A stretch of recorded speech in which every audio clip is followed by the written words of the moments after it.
बहुत हो गया, हर बात को कौम पे मत ले जाइए। मुसलमानों का मजाक नहीं उड़ रहा, आपका मजाक उड़ा था।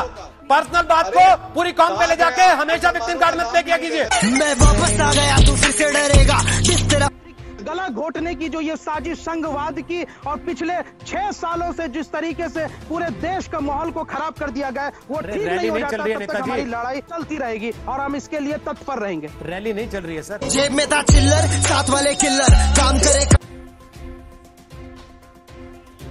शोएब जमाई, एक सवाल का जवाब तो आपको देना पड़ेगा।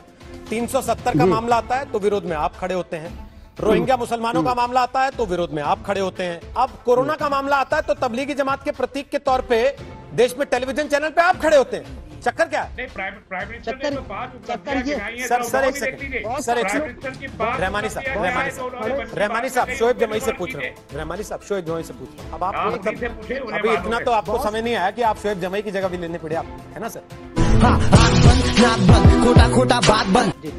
एक बार शोएब जमाई बोले, फिर आपके पास आ जाता हूँ। नहीं, बोलिए शोएब मैं जमाई। मानता हूँ कि मैं तो बहुत अदना सा शख्स हूँ, बहुत सारे लोग खड़े होते हैं, लेकिन ये मेरे अल्लाह की तरफ से मेरे ऊपर एहसान है कि जहाँ पे हक और इंसाफ की लड़ाई लड़ने की बात आती है तो शोएब जमाई या जब देश के खिलाफ लड़ने की बात आती है, देश के खिलाफ खड़े होने की बात आती है, तो भी आप अल्लाह को बीच में घसीट रहे हैं। आप उसको केवल कवर दे रहे हैं इस बात से, भगवान का नाम लेके।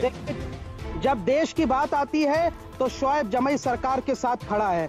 जब भी हमने कहा कि चाइना को अगर यहाँ से मुंह की उसको जवाब सर, देना, आप तो जब तबलीगी जमात की यहाँ से बैठ के वकालत करते थे तो पूरे देश ने देख लिया कितना देश के साथ है आप, पता लग गया था। शोएब जमाई संविधान लोकतंत्र और जनतंत्र की रक्षा के लिए लड़ाई लड़ता रहेगा और तब तक लड़ता रहेगा जब तक हमारे देश में लोकतांत्रिक गला घोटने की जो ये साजिश संघवाद की और पिछले 6 सालों से जिस तरीके से पूरे देश का माहौल को खराब कर दिया गया, वो ठीक नहीं हो जाता। तब तक हमारी लड़ाई चलती रहेगी और हम इसके लिए तत्पर रहेंगे। रैली नहीं चल रही है सर। जेब में था चिल्लर, साथ वाले किल्लर काम करे।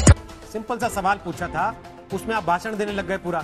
मैंने पूछा तबलीगी जमात की पैरवी करते थे जब आप बैठ के, तब कौन सा देश का आप साथ दे रहे थे? उस वक्त तो आपके मुंह से एक बार नहीं निकला था कि भाई ये लोग अपने अपने घरों से बाहर निकल आए और जाके कम से कम अपना रिकॉर्ड दर्ज करा दें। तब तो आप पैरवी करते थे बैठ के यहाँ पर।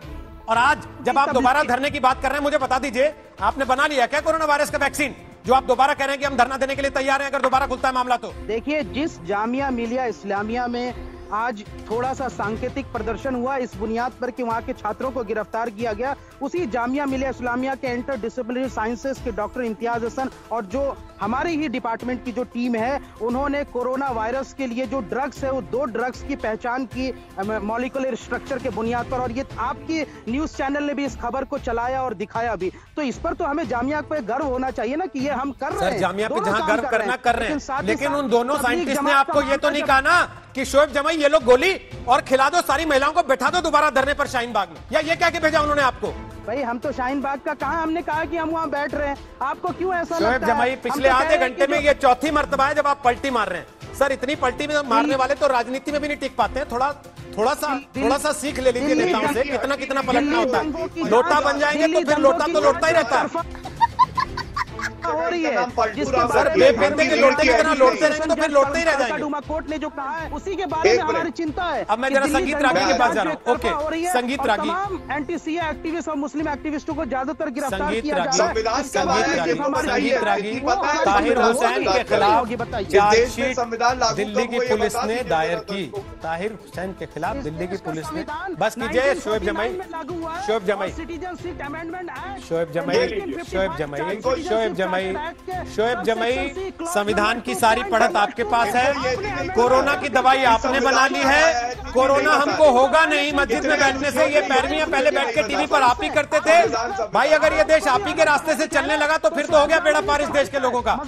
जमाई साहब, बस कीजिए ना। बिल्कुल, आप इसी लायक है कि आपका मजाक उड़ाया जाए। बस कीजिए, आप इसी लायक है कि बस कीजिए ना, बस कीजिए। चलिए, आप बस कीजिए। मैं संगीत रागी के पास जा रहा हूँ, बस कीजिए। चलिए, आवाज कम। अब संगीत रागी के पास जा रहा हूँ, प्लीज। चलिए, आवाज कम। बस गौरव भाटिया और शोएब जमाई, प्लीज, ये नो नॉनसेंस प्रोग्राम है और प्लीज कोई नॉनसेंस बात ना की जाए तो ही बेहतर होगा। प्लीज, मेरा निवेदन है दोनों से, प्लीज गौरव जी, प्लीज। शोएब जमाई, आप भी प्लीज। संगीत रागी, शोएब जमाई, अभी प्लीज कह के बात कर रहा हूं मैं, समझ जाइए इस बात को ध्यान से। अभी प्लीज कह के बात कर रहा हूं, बस बहुत हो गया, बस बहुत हो गया, हर बात को कौम पे मत ले जाइए। मुसलमानों का मजाक नहीं उड़ रहा, आपका मजाक उड़ा था। पर्सनल बात को पूरी कौम पे ले जाके हमेशा विक्टिम कार्ड मत पे किया कीजिए। मैं वापस आ गया तू फिर से डरेगा जिस तरह। बस कीजिए अब इस बात को। गौरव भाटिया आप भी प्लीज। संगीत रागी, आज की परिस्थिति में क्या ये देश अफोर्ड कर सकता है कि इस तरीके की ड्रामेबाजी फिर से शुरू हो सड़कों पे, चौक चौराहों पे, जहां लोग लगातार मर रहे हैं, जहां हर रोज इस बात की लड़ाई हो रही है कि दुनिया भर को अब तक वैक्सीन नहीं मिल पाया, कोरोना का इलाज नहीं हो पाया। यहां इस बात को लेकर लड़ाई चल रही है कि 70 दिन के लॉकडाउन के बाद हमने क्या क्या हासिल किया। फिर से धरने प्रदर्शन, फिर से वो सारी नौटंकियां चालू करने की स्थिति में है क्या देश? रोहित जी, पहली बात तो कि ये संविधान जो है वो 1949 में लागू नहीं हुआ था, 1950 में लागू हुआ था। दूसरी बात, शोएब जमई जी ने ठीक बात ये कहा कि शाहीन बाग एक सोच है, और वो सोच इस देश में भारत के आजाद होने के पश्चात से ही शुरू हुआ था, उससे पहले भी था, और वो सोच जारी है। वो सोच जो है वो पॉलिटिकल इस्लाम का सोच है, जो दुनिया में हर जगह या तो थियोक्रेटिक स्टेट के लिए लड़ता है या सत्ता के खिलाफ संघर्ष रहता है। आज के दिन में दुनिया का कोई ऐसा कोना नहीं है जहां पर यह पॉलिटिकल इस्लाम संघर्ष नहीं कर रहा है। वो सत्ताओं के साथ संघर्ष करता है और डेमोक्रेटिक कॉन्स्टिट्यूशन मैकेनिज्म को वो सहारा बनाता है, जबकि उसका संविधान और लोकतंत्र में कहीं से विश्वास नहीं है।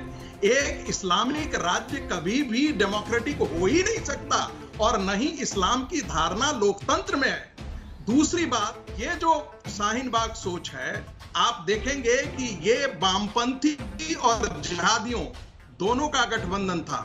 जो लोग ये कहते हैं कि शाहीन बाग जो है वो एकाएक आंदोलन प्रकट हुआ है, मैं इसे बिल्कुल नहीं मानता। ये चाइना, पाकिस्तान और वामपंथी जिहादियों का एक संगठित सुनियोजित षड्यंत्र का हिस्सा था, जो बाद में इस देश में कई जगहों पर दंगे करवाते। दिल्ली में तो हुआ ही, लेकिन इस देश के हर जगह, हर कोने में इस प्रकार को देश तोड़ने की दिशा में काम करने का सुनियोजित प्रयास का हिस्सा था। बंद किताब हो आज भी राज में बेसिक